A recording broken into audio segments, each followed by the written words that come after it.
Hello guys, so welcome to my channel. तो भाई आज की वीडियो में अपना स्टार्ट करने वाले हैं new chapter number 7 binomial theorem. ठीक है भाई, क्लास 11th मैथ्स एनसीईआरटी से। और भाई पिछला चैप्टर अगर आपने पिछली वीडियोस नहीं देखी है तो पिछले सारे चैप्टर्स जाके देख लेना भाई, आपको इस प्लेलिस्ट के अंदर सब कुछ मिल जाएगा। ठीक है भाई, और सबके नोट्स भी भाई आपको मिल रहे हैं टाइम से टाइम। अब बाइनोमियल थ्योरम क्या कह रहा है भाई, देखो भाई आपने पढ़ा होगा कि ए प्लस बी का स्क्वायर पढ़ा होगा आपने। क्या होता है ए प्लस बी का square? A square plus 2ab plus B square. भाई और क्या पढ़ा है? ए प्लस बी की पावर 0 भी पता है आपको कितनी होती है? 1 होती है। एंड ए प्लस बी की पावर अगर 1 ले लें तो वो हो जाती है ए प्लस बी। यानी ये जो बायनोमियल है ए प्लस बी और इसकी जो पावर है 2, 0, 1, या फिर पावर को हम यहां पे बोल देते हैं इंडेक्स भी। जब ये पावर बढ़ती चली जाएगी, अब मान लो ए प्लस बी का क्यूब है, आप कहोगे ये तो पता ही है हमें, कोई दिक्कत नहीं है। क्या होगा? A cube plus 3 A square B plus 3ab square plus B का क्यूब। अब आप कहोगे आगे बढ़ो भाई, ए प्लस बी की पावर 4 आ गई। अब ए प्लस बी की पावर 4 को आप कैसे करते हो? पहले ए प्लस बी का क्यूब निकाल लोगे, फिर उसको मल्टीप्लाई कर दोगे ए प्लस बी से। लेकिन जब धीरे धीरे पावर आपकी बढ़ती चली जाएगी, मान लो ए प्लस बी की पावर 10 आ गई, अब इसे कैसे भाई? ये तो हमें याद भी नहीं है। तो यही चीज बताने के लिए आपकी बाइनोमियल थ्योरम आती है। ठीक है भाई, तो भाई ये सब जो है, और जो है मान लो जनरल ले लेते हैं पावर, ए प्लस बी की पावर मैंने एन ले ली, तो ये जो एन होता है ये आपका क्या है? पॉजिटिव इंटीजर होता है। मतलब आप पढ़ोगे तो पॉजिटिव इंटीजर के बारे में इस चैप्टर के अंदर, लेकिन एन आपका क्या है? कोई भी इंटीजर भी हो सकता है एंड कोई भी रैशनल नंबर भी हो सकता है। लेकिन इस चैप्टर के अंदर हम पढ़ेंगे सिर्फ एन जो आपका पॉजिटिव इंटीजर होगा, यानी 0, 1, 2, 3 अप टू एन। ठीक है भाई, तो ये आपके मैंने बता दिया ए प्लस बी की पावर एन का सिस्टम। अब देखो भाई, अब पढ़ते हैं। अब इसके अंदर देखो कोई ना कोई पैटर्न बन रहा है, आप ध्यान से देखो। ए प्लस बी का होल स्क्वायर है तो पहले ए स्क्वायर आ रहा है, फिर 2ab आ रहा है, प्लस बी स्क्वायर आ रहा है। तो आपने कुछ वो किया होगा कि जो इसकी पावर है 2 और इसके एक्सपेंशन के अंदर, भाई ये इसका एक्सपेंशन ही तो है, इसके एक्सपेंशन के अंदर कितनी टर्म्स है? 1, 2, 3। ठीक है भाई, इसके एक्सपेंशन के अंदर कितनी टर्म है? 3 है। तो जितनी पावर उसमें एक ऐड कर दो उतनी टर्म्स आ जाएगी एक्सपेंशन के अंदर। यानी इंडेक्स 2 है तो एक्सपेंशन के अंदर टर्म्स कितनी आ गई? 2 + 1 3 आ गई। अब यहां पे 0 पावर है तो 0 + 1 1, तो इसके अंदर टर्म्स कितनी आ गई? 1 टर्म आ गई, 1 ही है, सिंपल। अब ए प्लस बी का क्यूब है, यहां पे इंडेक्स 3 है तो टर्म्स कितनी आएगी? 4 आएगी, 1 2 3 4। ये हो गया आपका फर्स्ट पॉइंट। ये एक्सपेंशन के बारे में आपके कुछ पॉइंट्स है, बड़े इंपॉर्टेंट पॉइंट है। पहला पॉइंट देखो कि पहला पॉइंट है कि जो टोटल नंबर ऑफ टर्म्स है in the expansion, total number of terms in the expansion, वो क्या होगी? Is equals to n + 1। यहां पे n आपको मैं बता देता हूं, n क्या है? पावर, या फिर इसे बोल दो आप इंडेक्स। समझ गए भाई? n है तो n + 1 क्या आएगी? Total number of terms in the expansion. अब आपने एक चीज और नोटिस करी होगी कि जो a प्लस बी की पावर स्क्वायर है तो a की पावर स्क्वायर आ गई पहले तो, और उसके बाद a की पावर तो कम होती जा रही है एंड b की पावर बढ़ती जा रही है। समझ गए? अब भाई a स्क्वायर है, देखो a प्लस बी का होल स्क्वायर, तो a की पावर पहले तो a स्क्वायर है और इसके साथ b की पावर 0 लिख सकता हूं। अब आगे जैसे ही चलोगे तो a की पावर तो कम होती चली जाएगी बाय 1 एंड b की पावर इंक्रीज हो जाएगी बाय 1। अब 0 की b की पावर होगी 1, ठीक है, प्लस अब a की पावर कितनी होगी? 0 होगी एंड b की पावर कितनी होगी? स्क्वायर होगी। ठीक से? बिल्कुल ठीक है। और यहां पे क्या आएगा? 2 आएगा। यहां पे देख सकते हो a की पावर 1, b की पावर 1, a की पावर 0, b की स्क्वायर। यानी a की पावर तो डिक्रीज हो रही है बाय 1, b की पावर इंक्रीज हो रही है बाय 1। ठीक है भाई, ये मैंने a की पावर की बात की है। ठीक है, तो सेकंड वाला देखो क्या है कि जो power of first quantity, a plus B में फर्स्ट क्या है? a आ रहा है ना, तो ऐसे इसे इसलिए इसे बोल रहे हैं first quantity. Power of first quantity a वो क्या हो रही है? इंक्रीज हो रही है, मतलब डिक्रीज हो रही है। a की पावर तो क्या हो रही है? Decreases by 1, while the power of second quantity, while the power of second quantity. अब सेकंड क्वांटिटी क्या है इसके अंदर, बी है, तो बी की क्या हो रही है, इंक्रीज हो रही है बाय 1, बी की पावर इंक्रीज हो रही है बाय 1। और चीज देखो भाई, यहां पे इंडेक्स क्या है, 2 है। जब आप हर एक एक्सपेंशन की टर्म में पावर का ऐड करोगे, यानी ए की पावर 2 है, बी की पावर 0, 2 + 0 2, यानी जो पावर का जो सम आएगा वो इंडेक्स के बराबर ही आएगा। ठीक है भाई।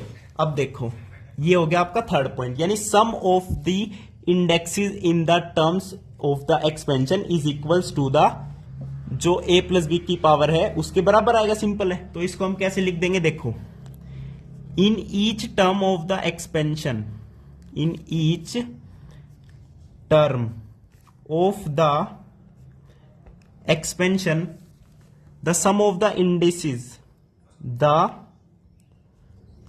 सम ऑफ द इंडिसेस, पावर को क्या बोलते हैं, indices, the sum of the indices of a and b is same as equals to the, is same as equal to the indices of a + b, यानी a + b का जो indices है 2, और कोई भी टर्म ले लो a² b की power 0, इनका a और b की इंडिसेस का सम के बराबर आएगा। 2 + 0 = 2।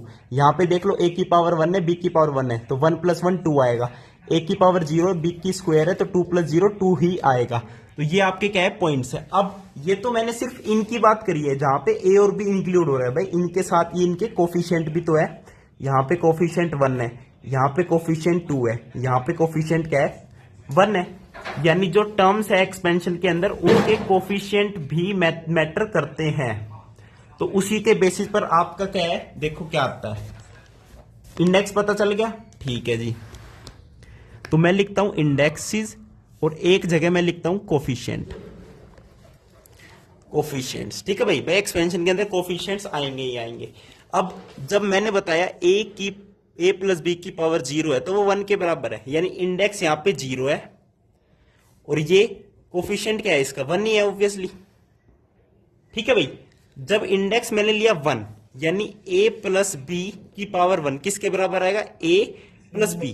अब यहां पे दो कोफिशिएंट आएंगे, यहां पे 1, यहां पे भी 1। ठीक है भाई, दो कोफिशिएंट लिख दिए मैंने, 1 और 1। ठीक है, अब इंडेक्स ले लिया 2 ले लिया, यानी a + b का स्क्वायर, तो इसमें क्या क्या आएगा, a² + 2ab + b²। यहां पे कोफिशिएंट 1 2 1, तो यानी 1। अब 1 + 1 कितना होता है, 2 एंड देन 1। समझ गए कैसे लिख रहा हूं मैं। ठीक है भाई, अब जब इंडेक्स 3 आएगा, अब ये लिखने की नीड नहीं है। अब देखो 1 तो चलता ही आ रहा है, तो 1 को ऐसे लिख दो, 1 + 2 3 लिख दो, यहाँ पे 2 + 1 यहाँ पे भी 3 लिख दो, और 1 यहाँ पे चलता ही आ रहा है। समझ गए, यानी अब ये कोफिशिएंट आप खुद से लिख सकते हो, कितना भी इंडेक्स हो। अब इंडेक्स मान लो 4 हो गया। ठीक है, अब एक चीज और देख लो, मैंने बताई वो तो है ही भाई, जितना इंडेक्स है उसमें 1 ऐड कर दोगे तो उतने नंबर ऑफ कोफिशिएंट आएंगे। 3 इंडेक्स है तो 1 2 3 4 आपके क्या कोफिशिएंट आएंगे, क्योंकि एक्सपेंशन के अंदर 4 टर्म्स है। अब 4 जब इंडेक्स ले लिया तो 1 तो है ही, 3 + 1 4, 3 + 3 6, 3 + 1 4, एंड 1 आपका है ही।